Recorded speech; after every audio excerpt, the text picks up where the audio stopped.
The Walk of Honor is a place to remember those who served our country with dedication.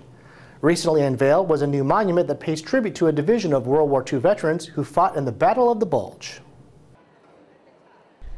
As veterans of the 87th Infantry Division watched the dedication of their monument on the Walk of Honor, the sights and the people gathered took them back in time, a time when these veterans were young and shipped off to fight in Europe during World War II.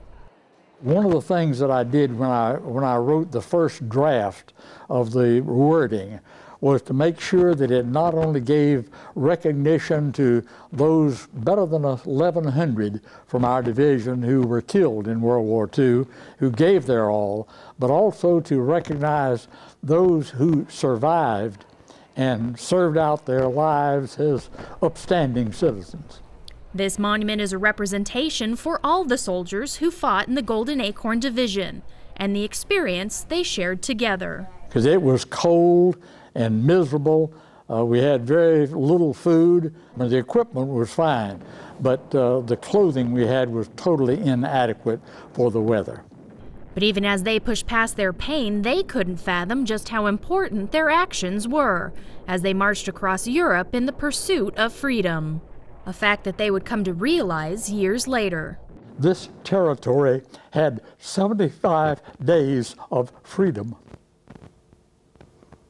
Tears came to my eyes because at the time that we were there as soldiers, we had no earthly idea that what we were doing would have a lasting impact.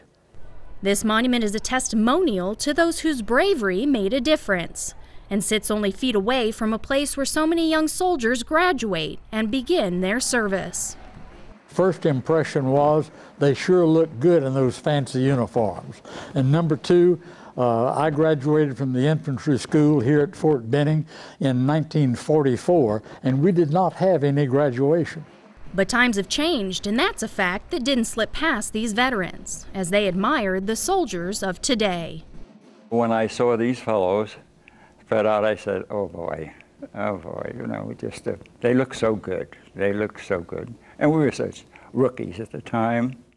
This reunion is one of the last for these aging veterans. But as time goes by, their minds stay sharp and their memories strong as they keep planning for future returns. I'll be 90 years old this Sunday.